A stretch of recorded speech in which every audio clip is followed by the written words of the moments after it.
Ẹ káàbọ̀ padà sí orí ìkànnì yìí ibi tí mo ti ń gbé ṣàlàyé SSC Mathematics series from zero to guru. Lónìí wọ́n máa tẹ̀síwájú ní operation in modular arithmetic. Màá sì máa ṣàlàyé bó ṣe lè ṣe division ní modular arithmetic. So láti ṣe division ní modular arithmetic kò le rárá. So ó tẹ̀lé gbogbo àwọn èyí tó ti ń ṣe bọ̀ bóyá bí addition ni, subtraction ni, multiplication ni àti division. Gẹ́gẹ́ bí àpẹẹrẹ ká ní wọ́n fún ọ nírú nọ́mbà yìí 3 divided by 4 mod 5 pé kó divide. So ti yé wa báyẹn. So remember pé 3 divided by 4 okay jẹ́ n fi irú nǹkan báyìí sí. Ṣó mọ̀ pé it is o lè tún kọ ní 3 multiply by what? 4 inverse. Are you getting that now? So and what is the inverse of 4? Let's say the question asks you to find inverse of 4 in modulo 5. So kí n tó ṣàlàyé bó ṣe lè find the inverse of 4 ní modulo 5, òhun ni pé kọ́kọ́ lọ mọ ohun tá ń pè ní inverse àti kíni àti identity element náà. Ṣó ti yé wa báyẹn? So tá bá ní identity element jẹ́ n kọ́kọ́ bẹ̀rẹ̀ láti ibí bàyìí. So òhun ni pé kíní máa rò pọ̀ mọ́ nọ́mbà kan. So ká pé additive identity additive identity òhun ni pé kíní máa rò pọ̀ mọ́ nọ́mbà kan tí ó máa fún mi ní nọ́mbà un padà. Ó rí pé kí lá máa rò pọ̀ mọ́ nọ́mbà kan tí ó máa fún mi ní nọ́mbà yẹn padà, that is 0. Ṣó ti yé? Ó mean pé additive identity is what? It is 0. Gẹ́gẹ́ bẹ́ẹ̀ náà ni multiplicative identity. Ṣó ti yé?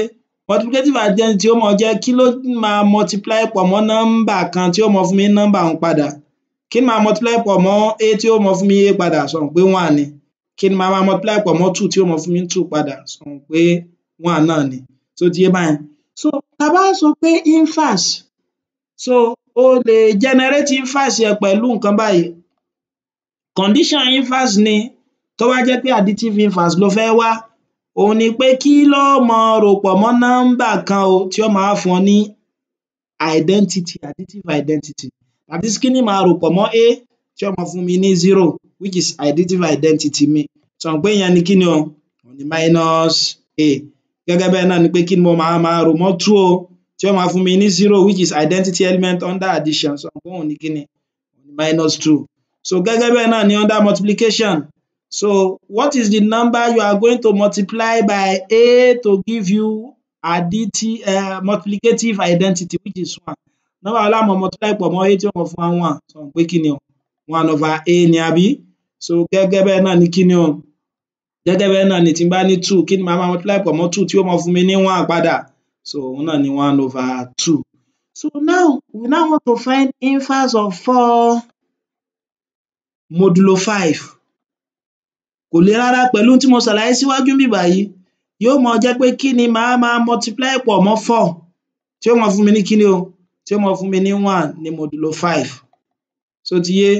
Although tó bá jẹ́ pé ó ń ṣiṣẹ́ ní modulo tí è ṣe prime, ó lè 1 kò possible kó jẹ́ pé 1 ó possible kí identity element rẹ̀ ńbẹ̀ kó má jẹ́ 1 so wàá need láti figure rẹ̀ out. So but ń máa ṣàlàyé nígbà tá bá débi fídíò níwájú bó ṣe lè ṣé nígbà tí modulo rẹ̀ bá wà ní kíni? Tí modulo rẹ̀ bá wà ní èyí tí è ṣe prime number. Ṣó ti yé báhun? So tí è bá ti ṣe prime number bó ṣe lè get ẹ̀ òhun ni pé kíni? Kó ya table rẹ̀ tí a mọ̀ sí modulo table so fún modulo 5 so ó fi wá figure ẹ̀ out. Ṣó ti yé wa báyẹn? So ó yá ó rí pé modulo 5 leléyìí wà. Tá bá dẹ̀ ṣiṣẹ́ ní modulo 5 má gbàgbé pé a gbudọ̀ ní nọ́mbà tí ó as residue nọ́mbà tí ó wà láàrin 0 sí kíni o? Sórí 4. Ṣó ti yé? Wàá máa mú àwọn nọ́mbà yìí wàá fi máa check ẹ̀ lẹ́yọ kọ̀ọ̀kan. Irúfẹ́ nọ́mbà ó dẹ̀ wà unique fún nọ́mbà kan tó ń wò tó bá ti jẹ́ pé modulo tó ti ń ṣiṣẹ́ ká pé modulo yẹn prime ni but tí è bá ṣe prime kò wà unique o. O lè rí nọ́mbà oríṣiríṣi. Ṣó ti yé? O dẹ̀ lè má ní rárá. Ṣó ti yé? Dákun dì í mọ́wọ́ màá tún tú pẹpẹpẹ́rẹ́ rẹ̀ tí n bá déwájú. So ó rí pé tá bá mú alákọ̀ọ́kọ́ ṣé tí n bá multiply 0 pọ̀ mọ́ 4 ṣé yóò fún mi ní 1? Ṣé o mọ̀ pé kò possible? Ṣó ti yé báhun? Mi ò lè get remainder 1 0 ni ó jẹ́.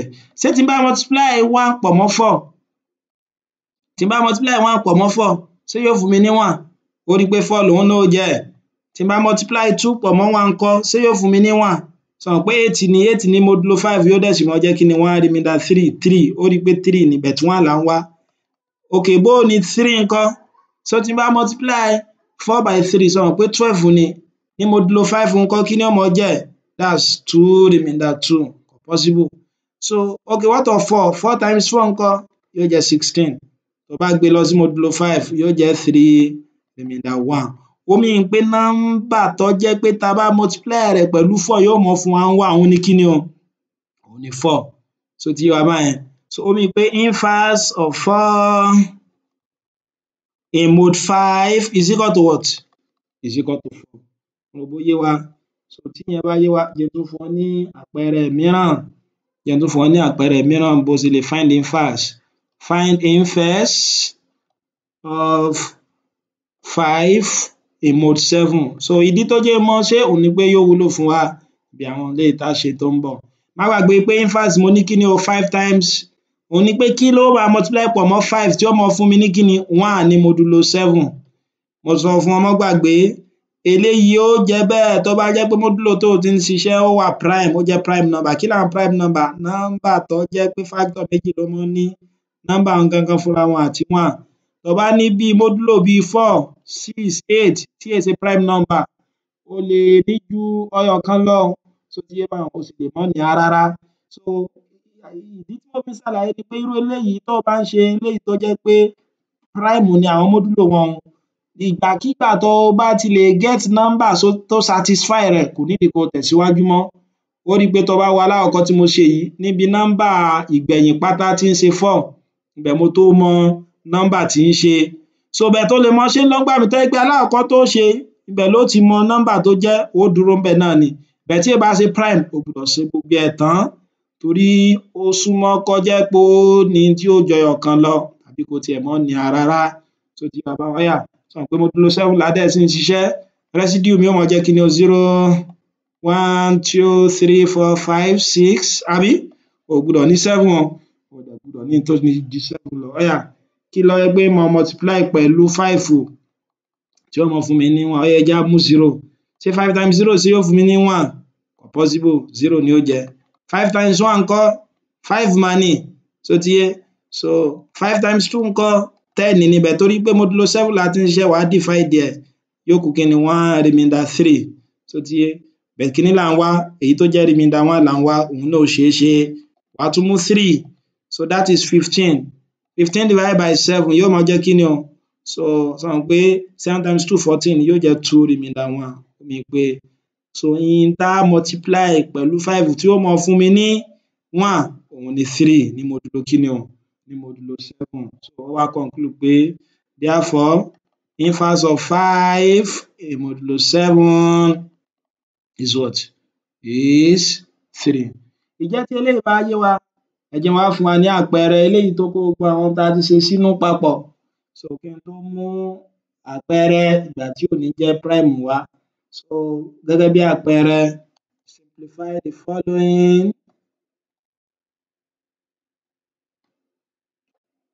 mode 5 in mode 5 number 1 I have 3 divided by 4 don't forget to enclose it like this so mode 5 number 2 3 divided by 3 mode 5 okay now let us take it one by one so the first one I have 3 divided by 4 so solution you can just assume the division you know the division is a single number let's say it is a single number x right that is the number we are finding we don't know it so but you can write this as 3 divided by 4 is equal to s so all of us abi o lè kọ báyìí àbí now so when you cross multiply that is when you multiply through by 4 then I'm going to have 4x is equal to 3 ṣé rọ́ ni 4x is equal to 3 mode 5 so ti yá báyìí so ó rí pọ́nà ti ṣí in tó kù táwa ní òun ní kíni o òun ní s that is pé kíni màá máa multiply pọ̀ mọ́ 4 tí ó mọ fún mi ní kíni tí ó mọ fún mi ní 3 ní modulo kíni o ní modulo 5 mo dẹ̀ ti mọ̀ pé tí n bá ń ṣe ní modulo 5 kíni àwọn residue mi ó jẹ́ o so àwọn residue mi ó jẹ́ kíni o nọ́mbà láàrin 0 dérí kíni o dórí 4 mi ń gbọ́dọ̀ ní 5 mi dẹ̀ gbọ́dọ̀ ní tó ju 5 lọ. Mo dẹ̀ tún sọ fún wa tó bá jẹ́ pé módúlò tó ti ń ṣiṣẹ́ tó bá jẹ́ prime ni kò nídìí kó dára ẹ láàmú. Tó bá ti ṣe tó jẹ́ pé o ti rí nọ́mbà kan kò nídìí kó yẹ gbogbo rẹ̀ ní residue wò, ó sọ pé nọ́mbà òun ló jẹ́ bẹ́ẹ̀. But tí è bá ṣe prime o gbọ́dọ̀ yẹ gbogbo ẹ̀ wò, torí ìgbà mìíràn o lè ní nọ́mbà tó jẹ́ pé yóò pọ̀ tí ó satisfy rẹ̀ tàbí kó mọ́ ní rárá. Ó yá jẹ́ á máa mú lẹ́yọ kọ̀ọ̀kan. When x is equal to 0, sọ pé tó bá jẹ́ pé 0 yóò jẹ́ kí ni 4 times 0 kò ní fún mi ní 3, 0 náà ni yóò jẹ́. Jẹ́ n tún lògbà tó jẹ́ 1, ṣé 1 ní fi síbí báyìí tó fi fún mi ní 3? Ó yá jẹ́ á wò 4 times 1 sọ pé 4 ni, kò possible. Okay, what of 4 times 2? So 4 times 2 is 8, but torí pé módúlò 3 mo ti ń ṣe ńkọ́? Módúlò 5 mo ti ń ṣe, màá divide ẹ̀ by 5, kí ni ó kù? 1 remainder 3. Ó mean pé nọ́mbà yẹn tó jẹ́ pé tí n bá multiply rẹ̀ pọ̀ mọ́ 4 yóò máa fún mi ní 3 ní módúlò 5 òun ni kí ni? Òun ni 2. So you now conclude by saying therefore x is equal to 2. Má gbàgbé tó bá ti jẹ́ pé kì í ṣe prime number ló ti ń ṣiṣẹ́, wà á tún máa tún ṣe lọ títí tó fi yẹ gbogbo àwọn residue yẹn wò tóró lè ní ju nọ́mbà kan lọ tó jẹ́ pé yóò satisfy rẹ̀. Another example, let's say I have 3 divided by 3, abi? So we are asked to do it in mode 5 as well. This is also simple. You can say 3 divided by 5, don't forget this, so that you don't abuse the symbol. So you can say, let's assume is the result of this operation is a number x that we don't know and we want to find it. So then we have 3 divided by 3 is equal to x, which implies 3x is equal to 3 in what? In what modulo? Modulo 5. So ó mean pé tá a wá ń sìn ni pé kí ni o? Kí ni nọ́mbà kan tó jẹ́ pé tí n bá ṣe kí ni o? Tí n bá multiply rẹ̀ pẹ̀lú 3, ṣó ti yé? Yóò máa fún mi ní 3 padà ní modulo kí ni? Modulo 5, that is 3 times what ni ó fún mi ní 3. Má dẹ̀ gbàgbé pé residue wo ló máa lò? So láti 0 dórí kí ni o? Dórí 4, o gbọ́dọ̀ ní 5 tàbí kó ju 5 lọ. Sì má tún gbàgbé pé torí pé à ń ṣiṣẹ́ ní prime, so ó mean pé tó bá ní nǹkan kan tó jẹ́ pé ó ṣe kí ni o? Tó bá ń wá tó bá ti rí nínú kan nínú àwọn eléyìí ó dúró ni, kò bùkátà láti yẹ̀ ẹ́ wò fún gbogbo nọ́mbà márààrún níbí báyìí. Ó yá jẹ́ á wò ìgbà tó bá jẹ́ 0. Ṣé 3 times 0, ṣé tí n bá times 0 pọ̀ mọ́ 3 ṣé yóò fún mi ní 3? Ó rí pé 3 times 0 is 0, àbí? 3 times 1 ńkọ́? Ó ti rí, ó rí pé 3 times 1 fún mi ní 3, ó mean pé nọ́mbà yìí 1 ni. O ò bùkátà láti yẹ̀ yókù wò mọ́ torí módúlò tó ti ń ṣiṣẹ́ kí ni o? Prime ni. So módúlò tó ti ń ṣiṣẹ́ prime ló wà, therefore x is equal to 3. Jẹ́ n wá ṣe èyí tó jẹ́ pé kò ní, tó jẹ́ pé módúlò yẹn ṣe prime. Má gbàgbé pé mo ti sọ fún ọ tó o bá ń ṣiṣẹ́ níbi tí è ṣe prime, o gbọ́dọ̀ wà careful, o gbọ́dọ̀ yẹ gbogbo ẹ̀ wò tán torí ṣéṣe ńgbà míì o lè mọ́ ní rárá, o dẹ̀ lè ní èyí tí ó ju ẹyọ kan lọ tó jẹ́ pé yóò satisfy rẹ̀. Gẹ́gẹ́ bí àpẹẹrẹ number 3, simplify 3 divided by 3 mode 6. Má gbàgbé pé mode 6 la ti ń ṣiṣẹ́. Ó rí pé 6 prime number ni torí ó ní ju factor kan lọ. Mo dẹ̀ tún sọ pé tó bá ń ṣiṣẹ́ ní prime number ó gbọ́dọ̀ dì í mọ́wọ́. Tó ń ṣiṣẹ́ ní módúlò tó jẹ́ prime number ó gbọ́dọ̀ dì í mọ́wọ́. So ó yá jẹ́ á tẹ̀síwájú. Ó rí pé ká ní 3 divided by 3 ká sọ pé nọ́mbà kan ni x tá a mọ̀, àbí? So ní módúlò 6, àbí? So mo lè tún eléyìí kọ as 3 divided by 3 equals x.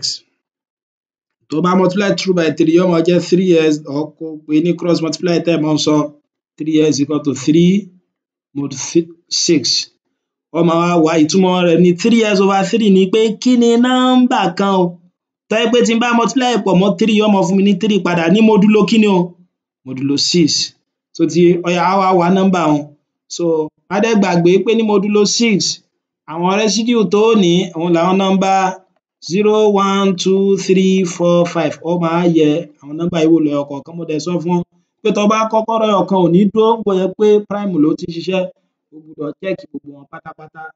Ẹ jẹ́ á wò ó, tí n bá fi 0 sí ńkọ́? Ṣé 3 times 0 ṣé yóò fún mi ní 3? Ó rí pé 3 times 0 0 ni, kò jọ́. Ó yá what of 1? 3 times 1 ńkọ́? Ó mọ̀ pé 3 times 1 3 ni, ó mean pé mo lè mú nọ́mbà yìí, but ò ní dúró ńbẹ̀.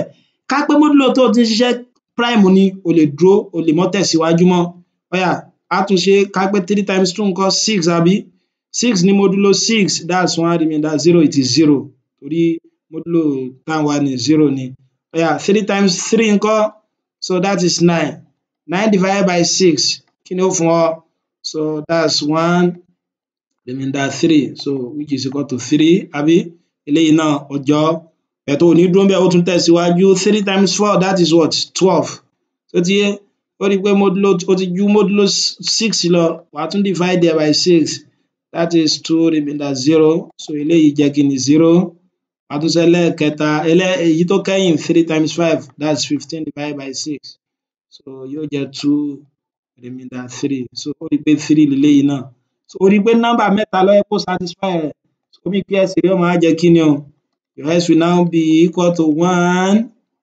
so it will be equal to what 3 so kò tún multiply pọ̀ mọ́ 3 níbí báyìí so 3 èwo ló tún fún wa ní eléyìí and what so and 5 so òun ni solution ó dẹ̀ pé tó bá yẹ̀ wò tí bá ní 3 times 1 ní módúlò 6 ọmọ pé 3 náà ni 3 times 3 ní módúlò 6 náà so ti yé báyẹn sọ pé 9 ni ibẹ̀ tó bá divide 9 by 6 yóò kún 1 remainder 3 náà ni kẹ́rẹ́ náà ni 3 times 5 15 divided by 6 so yóò fún ọ ní 2 remainder 3 ó rí pé ọjọ́ ó yá tún ṣe eléyìí ká pé mo ní simplify 3 divided by 6 mode 8 má gbàgbé pé mode 8 ló ti ń ṣiṣẹ́ sì tún má gbàgbé pé 8 yìí prime number ni ó mì pé tó bá ń wá àwọn tí ó jẹ́ inverse tó bá padà ṣe tán o lè ní ju kíní lọ o lè ní ju solution kan lọ tàbí kó mọ́ ní rárá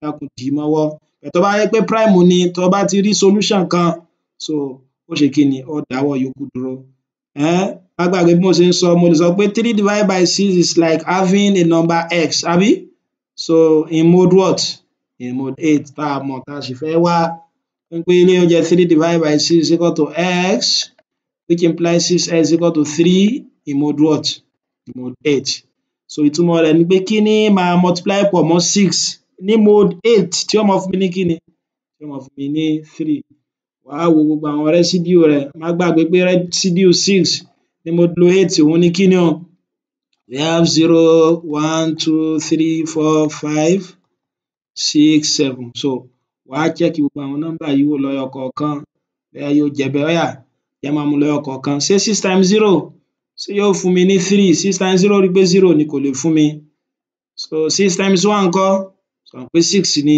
òun náà fún mi what of 6 times 2 12 bẹ́ẹ̀ torí pé modulo 8 mo ti ń ṣe tó bá gbá padà to divide there by 8 that's 1 remainder 4 so eléyìí náà jẹ́ 4 òun náà jẹ́ 3 what of 6 times 3 18 tó bá tún divide òun náà by 8 so yóò jẹ́ 3 remainder 2 àbí so òun náà ṣe kí ni òun náà ṣe sorry yeah so because no 8 times 2 2 remainder 2 what of 6 times 4 that is 24 ó ti ju bí táwa lọ ó divide there by 8 that's 3 remainder 0 má gbàgbé pé ìwo là ń wá èyí tí remainder rẹ̀ jẹ́ 3 àmárì ó yá 6 times 5 ńkọ́ that's 30 ó tún ti ju 8 lọ wàá tún divide there so yóò fún ẹ ní kíni o so yóò fún ẹ ní 20 that's 3 times 8 is 24 that's 3 remainder 6 so 6 but kíni là ń wá remainder 3 là ń wá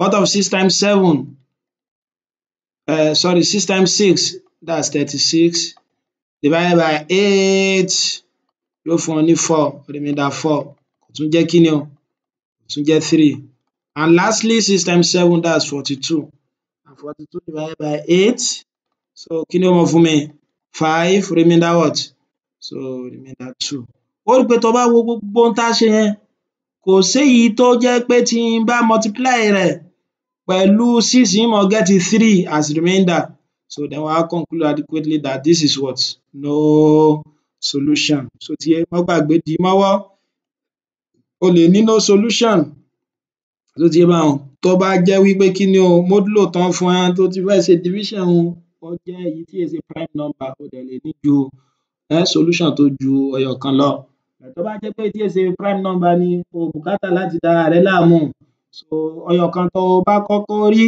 nínú àwọn ti residue yẹn òun ló consider. Ṣùgbọ́n níparí kí n tó parí, jẹ́ á tún ṣe irú example yìí. Work out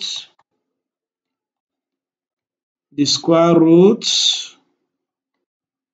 of 36 in arithmetic mode 7. Má gbàgbé pé square root of 36 là ń fẹ́ wá àbí? Kí dẹ̀ ni square root of 36? Òun ni pé kí ni nọ́mbà kan tó jẹ́ pé tó bá multiply pẹ̀lú ara rẹ̀ lẹ́ẹ̀mejì tí ó máa fún ọ ní 36. Kì í ṣe 6 nìkan o. So you can have positive 6 or what? Or negative 6. So that is plus 6 or minus 6. Má dẹ̀ gbàgbé pé modulo 7 la ti ń ṣiṣẹ́. Ó rí i pé nọ́mbà alákọ̀ọ́kọ́ yìí tí ń ṣe 6 òun wà nínú àwọn residue, but what of minus 6? Kò sí ńbẹ̀. Ó ní gbọ́dọ̀ dóhùn náà padà. Má dẹ̀ gbàgbé pé bí mo ṣe ṣàlàyé fún ẹ níbi subtraction, ìwọ tó o bá get ẹ̀ bá ṣe lè gbé nọ́mbà lọ sí simplest positive form, lọ wo fídíò mi lórí subtraction. Mo ní pé mo ṣàlàyé fún ọ pé wàá kọ́kọ́ ṣe kí ni o? Wàá kọ́kọ́ dijú minus yìí, wàá wò bóyá wàá assume pé kò sí ńbẹ̀ náà. Ó rí i pé kí ló kù? 6 àbí? Ó wá wò pé nínú multiple 7, ṣo mọ̀ pé ìlọ́po 7 ni 7, 14, 21. Pé nínú èwo nínú multiple 7 èwo ló súnmọ́ 6 jù? Ó ti yé? Ó rí i pé èyí tó súnmọ́ 6 jù tó sì ju 6 lọ òun náà ni 7 ni. So wàá rò papọ̀ mọ́ 7 yẹn. So that will be plus 7, then you have 1 mode what? So mode 7. So then you now say therefore square root of 36 is equal to 6 or 1 in modulo 7. Eléyìí ni bẹ́ẹ̀ ṣe máa divide number ní modulo 7 àti ní any modulo. Má gbàgbé, so tó bá jẹ́ pé ò ń ṣiṣẹ́ ní modulo tó jẹ́ prime, so o lè ní solution kan. So tó bá dẹ̀ ti ń test ẹ̀ tó bá ń yẹ̀ ẹ́ wò, tó bá ti rí níkan nínú àwọn residue wọn, o bùkátà kó ṣe gbogbo ẹ̀ tán. Tó bá jẹ́ pé modulo tó ti ń ṣiṣẹ́, so kò é ṣe prime, ó mean pé o gbúdọ̀ yẹ̀ gbogbo wọn wò torí o lè ní ju solution kan lọ, o dẹ̀ sì lè má ní rárá. So jẹ́ tí ó bá yé ọ dákun bá mi subscribe, kó dẹ̀ like button, kó dẹ̀ bá ń sọ fáwọn akẹgbẹ́ rẹ náà. So títí tí n fi pàdé rẹ nínú fídíò tó ń bọ̀, o ṣeun.